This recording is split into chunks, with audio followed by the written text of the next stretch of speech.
हमारी संस्कृति, हमारे संस्कार सदा रहे हमारे साथ। भारत की पुरातन गाथाएं और महान संतों की वाणी। सब्सक्राइब करें तिलक कथाएं। एक विधवा का जाप करके क्यों अपनी जिंदगी खराब कर रहे हो दोस्त?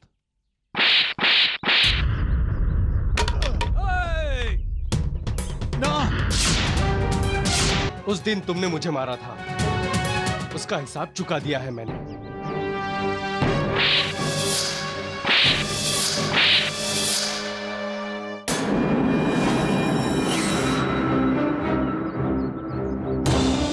आज तुमने मेरे प्यार का अपमान किया है, इसलिए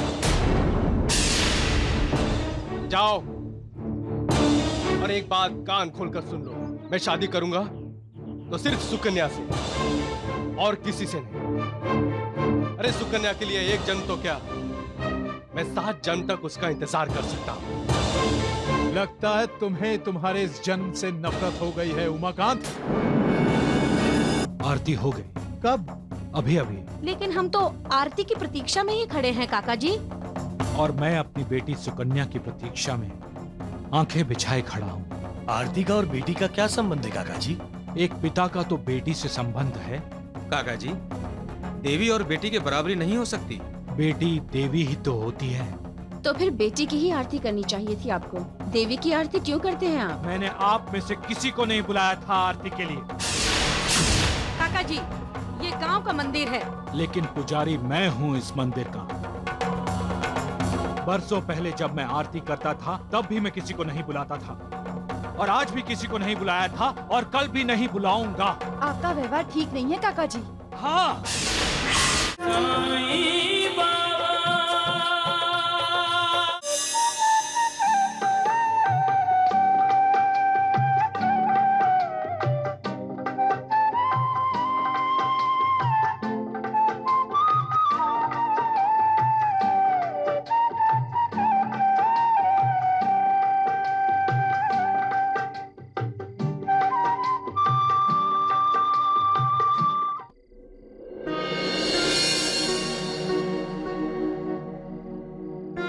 अरे गोपी, सोए नहीं अब तक? आप भी तो नहीं सोए? नींद मेरी दुश्मन बन गई है गोपी। नींद क्या, सारा समाज, सारा गांव हमारा दुश्मन बन गया है उमाकांत भैया।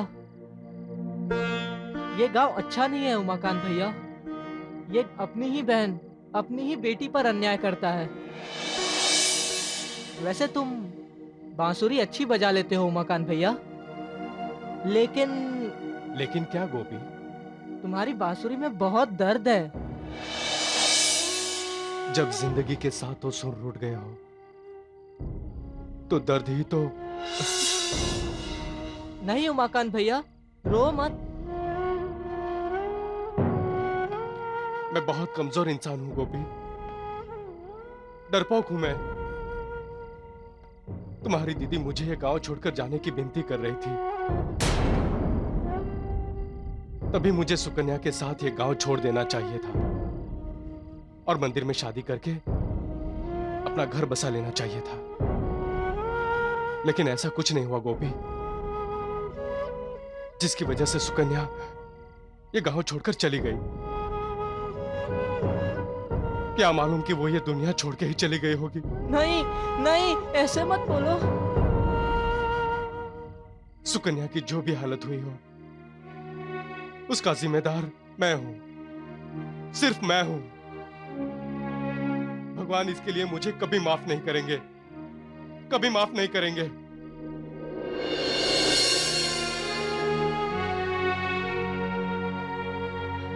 बांसुरी सुकन्या को बहुत पसंद थी, इसलिए उसकी याद आई तो मैं अब तो सिर्फ यादों पर ही जीना है गोपी, सिर्फ यादों पर ही।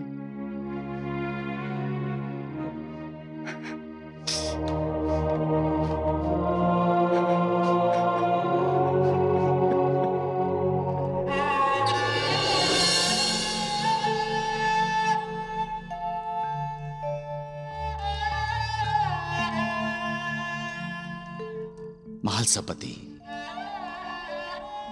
मालिक का बनाया हुआ ये इंसान भी बड़ा विचित्र है। जो उसके साथ होता है उसके साथ वो अनुचित व्यवहार करता है। उसे सुख देने के बजाय उसे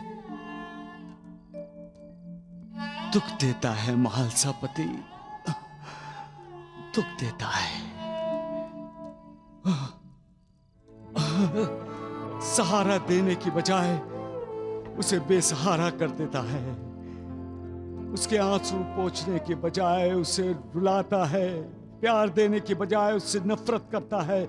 और जब वो साथी आंखों से ओझल हो जाता है तब ये इंसान बेचैन हो जाता है। उसे ढूंढने की कोशिश करता है। अपने किए पर उसे पछतावा होता है। वो आक्रोश करता है परंतु उसका आक्रोश सुनने के लिए कोई नहीं होता। महालसापति महालसापति, अपनी गलती का एहसास होने के बाद इंसान आंसू बहाता है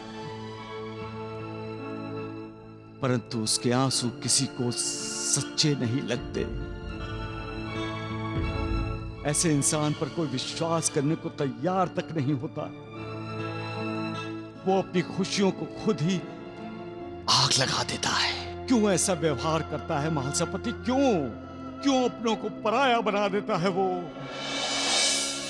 साईनाथ, ये सब इंसान को कैसे समझाया जाए? उसे समझाने की जरूरत ही क्या है महालसापति? कई मिसालें हैं इंसान के सामने जिससे वो सीख ले सकता है। ये दिया देखो, दिया। इसमें जब तक तेल है ये दिया जलता रहेगा। तेल खत्म होने के बाद ये दिया बुझ जाएगा। लेकिन मैंने इसमें तेल डाल दिया है महालसापति, तो ये दिया बुझेगा नहीं। ये निरंतर जलता रहेगा, जलता रहेगा। इंसान को भी इस दीप से सीख लेना चाहिए महालसापति। इस दीप को अपना आदर्श बनाकर अपने सामने रखना चाहिए।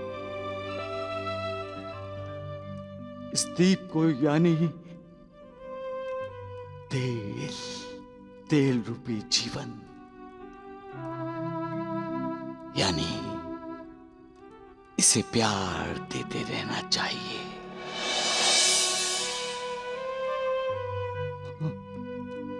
परंतु इंसान होकर इंसान से ही नफरत करता है। इंसानियत भूल जाता है और हैवानियत पर उतर आता है। बाद में पछताता है। प्यार से इंसान दूसरे को जीत सकता है, ये वो कब समझेगा महालसापति? वो कब समझेगा? सबका मालिक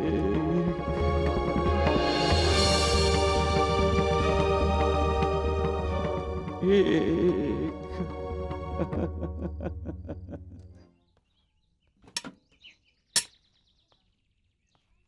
कहां जा रहे हो दोस्त? दोस्त? हाँ उमाकांत, मैं तुम्हारा दोस्त हूं, इसीलिए तुम्हारी भलाई के बारे में ही सोचता हूं। मेरी भलाई?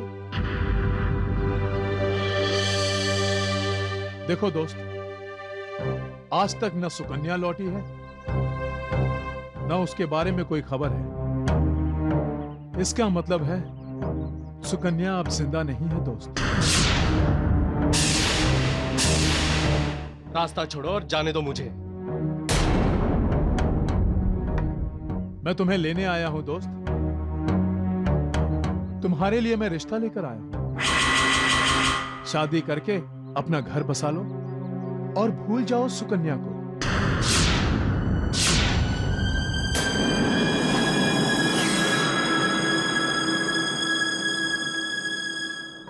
एक विधवा का जाप करके क्यों अपनी जिंदगी खराब कर रहे हो दोस्त?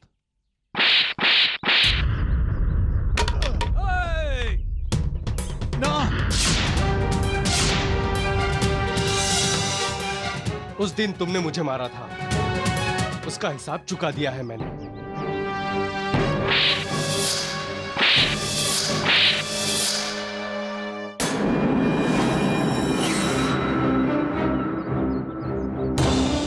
आज तुमने मेरे प्यार का अपमान किया है, इसलिए जाओ और एक बात कान खोलकर सुन लो। मैं शादी करूंगा तो सिर्फ सुकन्या से और किसी से नहीं। अरे सुकन्या के लिए एक जन्म तो क्या, मैं 7 जन्म तक उसका इंतजार कर सकता हूं। लगता है तुम्हें तुम्हारे इस जन्म से नफरत हो गई है उमाकांत।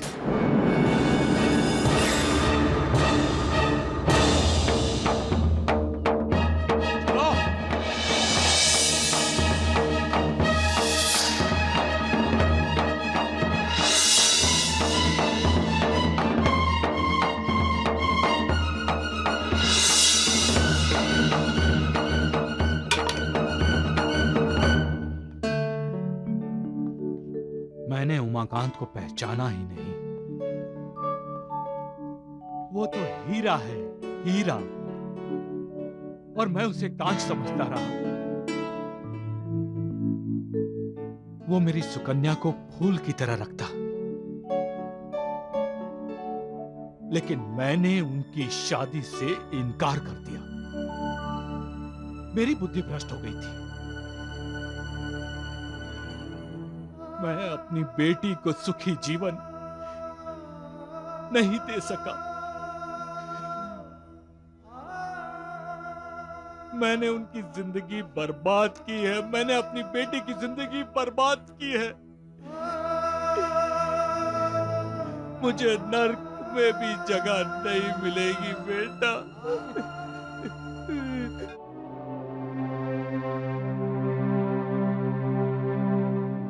आरती शुरू कीजिए काका जी।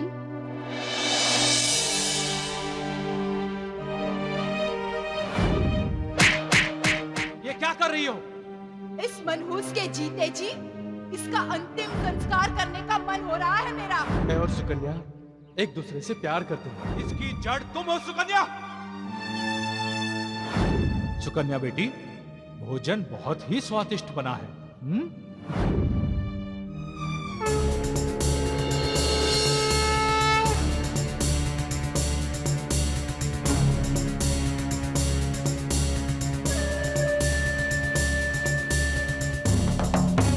काका जी, आरती? आरती हो गई। कब? अभी अभी। लेकिन हम तो आरती की प्रतीक्षा में ही खड़े हैं काका जी। और मैं अपनी बेटी सुकन्या की प्रतीक्षा में आंखें बिछाए खड़ा हूँ। आरती का और बेटी का क्या संबंध है काका जी? एक पिता का तो बेटी से संबंध है। काका जी, देवी और बेटी के बराबरी नहीं हो सकती। बेटी देवी ही तो होती है। तो फिर बेटी की ही आरती करनी चाहिए थी आपको। देवी की आरती क्यों करते हैं आप? मैंने आप में से किसी को नहीं बुलाया था आरती के लिए। काका जी, ये गांव का मंदिर है। लेकिन पुजारी मैं हूँ इस मंदिर का। बरसों पहले जब मैं आरती करता था तब भी मैं किसी को नहीं बुलाता था, और आज भी किसी को नहीं बुलाया था, और कल भी नहीं बुलाऊंगा। आपका व्यवहार ठीक नहीं है काका जी। हाँ हाँ हाँ, मेरा व्यवहार ठीक नहीं है। मैंने अपनी बेटी पर अन्याय किया है। उसके प्यार के बदले में मैंने नफरत दी है। उसको सहारा देने की जगह बेसहारा कर दिया मैंने उसे। मेरा अपराध माफी के लायक नहीं है। जब वो लौट के आएगी तब। उसे हम लौटने नहीं देंगे काका जी। विधवा की शादी नहीं होने देंगे हम। ये मैं तय करूंगा, तुम नहीं। सुकन्या के बारे में फैसला मैं लूंगा, तुम नहीं, क्योंकि मैं सुकन्या का पिता हूं। उसका भला बुरा मैं सोच सकता हूं, तुम नहीं। एक बार तुम लोगों के बहकावे में आकर मैंने अपनी बेटी के साथ बुरा किया, लेकिन अब ऐसा नहीं होगा। सुकन्या का भला ही होगा। भला होना ही चाहिए मालिक, भला होना ही चाहिए। अगर बेटियों का भला नहीं होगा तो किसका भला होगा? तुम्ही ने औरत को मर्दों की इस दुनिया में माँ, बहन, बेटी, बहू इन अलग अलग रूपों में भेजा है। तुम्ही ने औरत को ये संसार बनाने के लिए क्षमता दी है। औरत ही ये संसार बसाती है और औरत पर ही इस संसार में अत्याचार होगा, उनका बुरा होगा, उन पर अन्याय होगा। मालिक भला करो, दुआ करो मालिक, दुआ करो।